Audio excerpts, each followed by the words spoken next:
hand in the house, the legendary Larry D. Thank you for your time, Larry. I appreciate you guys for having me on. So it's going to be a lot of fun today. Yeah, absolutely. So if I'm correct, you have this and one other match?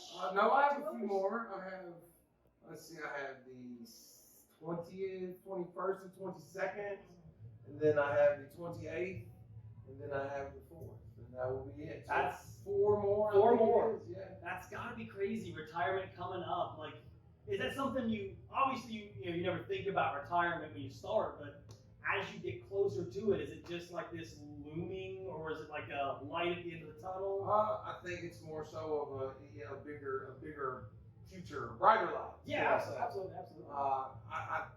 I feel that I've done everything that I want to do, and what I really want to do is spend time with my family. Yeah, absolutely. At the end of the day. Oh, absolutely. My children are growing up. They've grown up in wrestling, and now they're on to their own ventures and their own sports and their own after school activities and things like that. So I just want to be there and support them the same way that they've supported me. Oh, absolutely. So is it just a quiet off into the ranks, or are you thinking maybe in a year or so start like a school program like that? I've had a school for the last 9 years. So it's Legends Pro Wrestling Academy. We're based out of Cynthiana, Kentucky. Okay. We have a very reasonable rate. If anyone's interested, they want to learn how to be a professional wrestler. Yeah, it's absolutely. myself and Maxx Okay. we operate, and you get the very, very best training. Awesome. I feel for the bang for your buck. It's $100 down, $100 a month, and we're there pretty much 24/7 as long as you're willing to work. Hey, I mean that is what some people need. Like, some people want to get that on demand. Let's get it in. Get the reps in. Yeah, we've got that, and then we operate Generation Next Pro Wrestling. Yes. Which is the host of my last match. It's called Last Stand. Yes. And I'm wrestling Moose from Impact Wrestling. I'll say you had Moose coming up too. Yeah. That's going to be interesting. Now, I'm going to admit I haven't followed Impact closely over the years. Right. Have you and Moose tangled? No, Moose and I had a tag match together probably 3 months ago there in Kentucky. Yeah. But never have we had a one-on-one match, and I think that we chose a great match. Oh, absolutely. To go out. He's definitely an athlete. He is a man beast. Oh yeah. I want to be able to show that I can still go just as good on my last one as I did on in day my one. prime. Yeah, absolutely. So, I mean, you've held singles titles, tag titles. Is there a style you prefer? You like the tag matches, the singles? I would prefer singles matches. No disrespect to tag team, but if I have a tag team wrestling match, I want it to be with my wife or with Maxx. Yeah. And it's hard because I can't go and say, well, I must do this on your show. But if I'm going to be in a tag match, I would rather it be with Maxx on the male side or Paige Jones on the female side. Absolutely. So you've had a long career, a prosperous career. 22 years. Yeah. Is there any move that you have just absolutely like, no, I do not want to take that again? Oh gosh.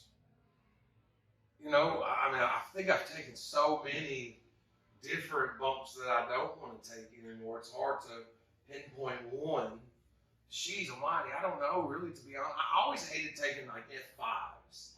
I remember whenever I was a young man growing up, I used to wrestle every Saturday night for the Mountain Wrestling Association, and there was a guy named Tom Booty Parker, and he was the hometown hero, and he was absolutely jacked, and he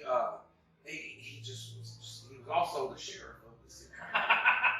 So here I am with this big bag heel, and somehow I'm 380, almost 400 pounds, and I'm on his shoulders.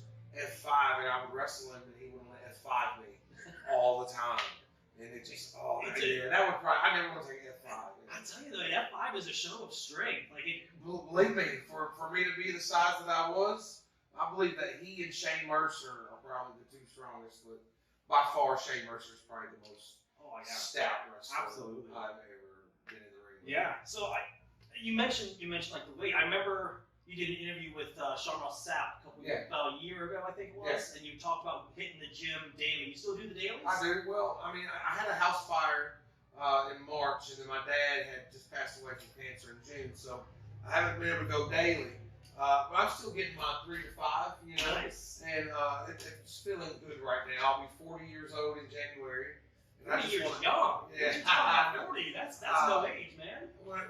When you live the life that I've lived, it's a little different. But no, I feel good. I want to be able to enjoy still. You know, I'm a young man. I don't.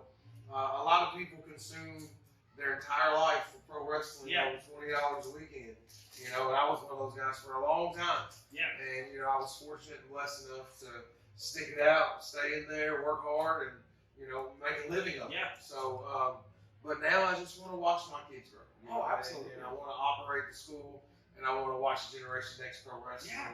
Just take off and see what we can do with that project. Oh, yeah. That's my booking. Oh, you know? yeah, absolutely, absolutely. So is there like a routine you like doing it when you hit the gyms, or? Yeah, I usually do. I'll do like chest on Monday.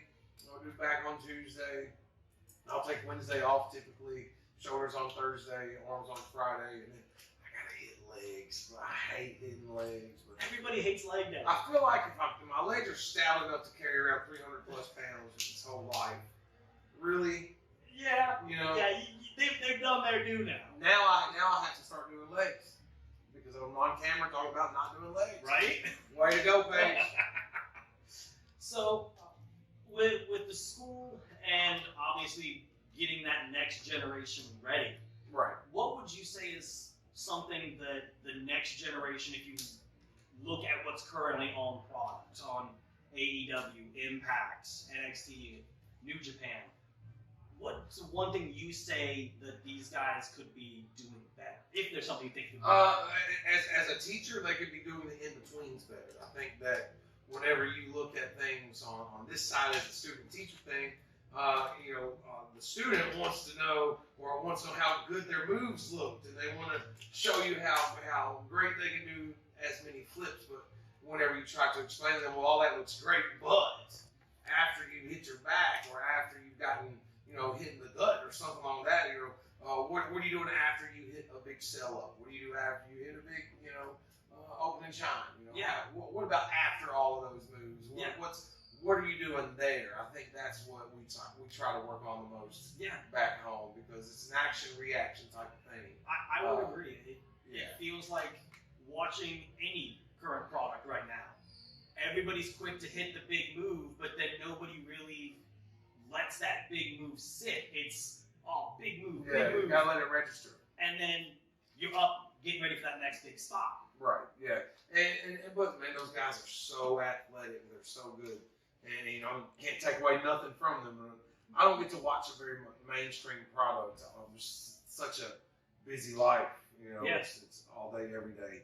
But when I do get to watch it, they're very fast, very, very fast. And but some of those boys really get it, though. Yeah. I really, Cody Rhodes is probably top of mine. If Oh, I'm yeah. watching mainstream He's wrestling, got it. I really enjoy watching Cody Rhodes. So you're probably more like me, like that old school move for move style wrestling. I'm more like a hoe for hoe type of guy. Yeah. I really liked the '90s characters of, like Coco Beware's, Hulk Hogan's, Bret Warriors, Hart's. Bret Hart. Bret Hart was my favorite. Yeah. I remember when I first got in, I was such a mark. I got the star boots like Bret had. Yeah. Nice. Yeah, it was awesome. So, is there anybody looking back that you could say, man, I wish I could have worked with that guy? Josh Alexander. Yeah, Josh Alexander, without 100%. Yeah, he is an amazing talent. Yeah, Josh Alexander is probably one of the, was it after Bound for Glory? Yeah. I can't remember what the name of it is, but he and Will Ospreay were Yeah. having a match. They Which could probably be That's gonna be a very match of the year best contender. match of the year anyway. Yeah. So, I would completely agree. Those Yeah. are two guys that, on their own, know how to tear it up. oh yeah. If they're going to have a good match, and that's it being a bad match. Oh, I agree. I don't think those two are capable of having what the normal fan would consider a bad match. Yeah, well, yeah, I agree. I mean, Josh Alexander is such a perfectionist. He's so Yeah. good at what he does. Oh, absolutely, absolutely. He is. That's a hell of a wrestler, right? He absolutely Yeah, is. I would definitely love to have had a match with Josh Alexander, 100%. So one of the things I've noticed over the years, I feel like the younger guys have a tendency to not play to the crowd as much. Do you think that's something that's lost in translation over a camera? I don't think it's lost in translation because it's still taught our way. I think it's lost in class. I think the problem is you have teachers that don't know how to teach. With all due respect. Oh yeah, no.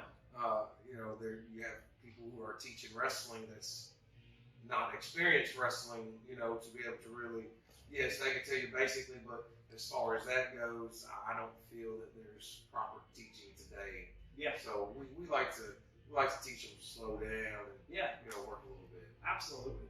Wrestling is, in my opinion, obviously I'm just some fat guy on the internet.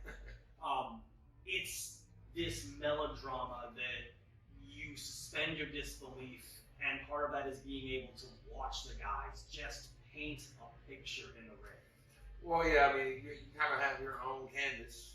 You are the artist, and then you're right. You have to fool with that disbelief a little bit. Yeah. And, I don't know about anyone else, but I want you to know when I go out there, I'm gonna have you question: is it real or fake? Because that's always the thing: is it real or fake? And I promise you, it's real as can be when you step in there with me. So absolutely, I just be upfront about it. Oh yeah, it seems like, I don't want to say younger talent, but there's definitely a generation of talent that is afraid to get snubbed. Yeah, well, I mean, I don't. Yeah, I guess it could be that way. I've always wrestled with people that knock shit out of you, though. So I don't know if I'm allowed to cuss on your podcast. No, go right ahead. But it just naturally happens. I'm sorry. No, you don't have to apologize. I mean, as far as being Side note, I think I cuss in the first 30 seconds of every fucking Oh, podcast. good. We're all right, man. I mean, I feel like if you're not working that way, then you're not. You're not doing anything for disbelief if you're not working that way. Yeah. I would agree with that, yes. So you've got, tonight, you have Gary Gandy. Gary Gandy for the last time, Desire Pro Wrestling. Gary, I've known Gary Gandy for, I want to say, 4 or 5 years now. He's always spoken so highly of you. I love Gary Gandy.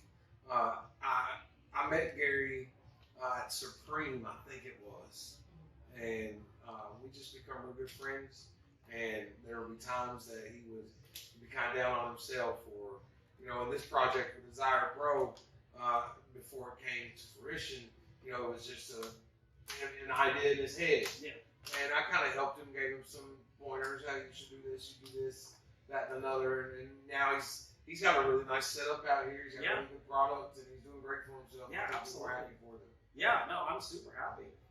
So, do you think it's a better match quality with somebody who's really, really tight, or somebody who's just a perfectionist? I think that all of us dance differently. All of us work differently. All of us like it. All of us like to work one way, and all of us like different ways. And mine, I know how I like to do it. Yeah. That doesn't mean that it works for you, but I know how I like to do it. Yeah. And my way has gotten me to what I feel is a successful 22. Just a hard, grit, grunt way. But I think that people just work differently. Whatever works for you, I think you should just perfect it. Oh, absolutely. I'm a brawler. I can't go out here and try to be the best technician in the world because you got Jonathan Gresham's out there. So yeah, and I think the style clashing that happens now is made professional wrestling so much more interesting. Yeah. Because it's not just, technical guy and technical my guy. favorite match is David versus Goliath. I want to be the 300 pounder versus the 180 pounder. Oh yeah. Yeah. Yeah, and I mean, the matches I've watched of yours, man, when they let you, you can go. You can go way, way harder than most guys. Like you say, I'm 350, 40 pounds. You can go. Oh, I appreciate that. Yeah, man. That means a lot to me. I pride myself on that. Yeah, I mean, it's one of those things that's like, man, if people would do what you do more, like, man, just open that throttle sometimes. I like and to just go for it. It's my job for, I traveled around and I've worked every small, shitty, independent wrestling show there is to work, and I've gotten to wrestle with guys that are very basic. And then when I got myself traveling around, and I got to wrestle with guys that are a level above, that are a step above, and then you really start to broaden your horizons a little bit. And I feel like it's my job, going from that to being a signed contracted wrestler at one time to on my way out, make sure I'm taking guys outside their box a little bit. Yeah, absolutely. Pushing the button a little bit. And that way, whenever I leave them, maybe they like that style of pushing the pedal a little bit as opposed to grabbing that chin lock a little bit more on the way out. Yeah, so I mean, your career at Impact was good. I mean, there are people who wish they had a career even close to what you did. Well, yeah, I mean, I'm obviously blessed to be a part of something like Impact Wrestling. Yeah.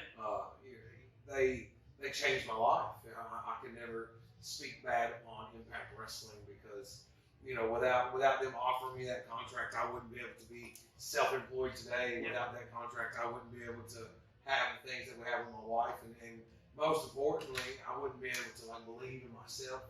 We wouldn't be able to believe in us as a family because, whenever I signed that contract, it was on the high of highs, Yeah. Now that I'm not on that contract, we've had a lot happen. But throughout, it's always been the same. Like, we're here together, we want to keep going. Yeah. When it gets tight, we want to keep pushing. There's nothing like self-employment. There's nothing like saying, hey, being inside a pro wrestling ring provided for my family. That was my bread maker right there. Yeah. That was my welding. It's being able to be a pro wrestling. Absolutely. I'm not living off peanut butter and jelly no more either. So I couldn't be more blessed for Impact Wrestling. Yeah. I'm really good. Is there any matches in Impact Wrestling that you look back at and go, man, if I could highlight my career, it's like 3 matches? Oh, wow. I would say that you would have to look at a few different things because Impact Wrestling allowed me to kind of go outside my box a little bit. They allowed me to be creative with different characters. I feel that I would like to have had a really good singles match with a good run with Lawrence D. Yeah. I feel like that was a different character that was a television character. Yeah. I feel like there was a really fun character that I did on there. What was it? IWB, whatever. I did a Badlands Bart character, and I was from like a mutant from the 2000 whatever, and I did a bull road match, and that was a cool, fun little thing. But I think that my bread and butter was right here in my hand. I had the best punch in the business, the best hand in the house. I was always one punch away. It didn't matter. I could knock you out with one punch. And Absolutely. I think that I'm just that man that keeps getting knocked down, but he keeps coming. He gets knocked down, he keeps coming. Yeah. And I feel like we had money with that. 100%. It was, to say that it was thrilling. Yeah. I mean, it's an understatement, I had to do some digging. Like I said, I didn't follow Impact during your time there, so I had to do some digging to find some matches, but God, they were just so good. I never saw a bad match with you in so far. Yeah, I really enjoyed the one with Sammy Callahan that I had on there. I really enjoyed, Hard to Kill against Tommy Dreamer. Yeah, I had a lot of fun times there in Impact Wrestling. Yeah, and again, I can't say that enough. You've gotten to take a career and build a family, live a life that the guys you're training today are hoping to live. Of course, I want them to go further than I did. I want them to do it at a much quicker rate than I did. I would like for them to be able to ride that lightning, ride that wave for a lot longer than I did. Oh, absolutely. Once you're there, man, it's nothing like it. It's really an amazing experience. No, I can't disagree. So this is actually something I don't normally do, but I have a question from back here behind Sure. the camera. So with your legendary career coming to an end, what would you now go back and tell you that was starting out wrestling all those years ago? Travel, get out. Don't stay in one spot. Don't tie your Saturdays down 52 Saturdays in the same spot. Get out there, meet people, wrestle wrestlers that are better than you, wrestle those that need to hold your hand because eventually you're going to have to hold someone else's hand. Always wrestle people that are better than you and never stay in the same spot. I was actually just getting ready to ask something similar to that, advice you could give yourself. Of course. So I don't want to take up too much more of your time. I do have one more question for you. Of course. again, you got Larry D tonight. Who's coming out on top? You said it. Larry D's coming out on top tonight, baby. Ain't that right? Who's coming out on top? See, did you hear that? Big guy. Absolutely. Well, I Larry D, appreciate it, man. hey, My thank you pleasure. for your time. Good luck tonight. Absolutely.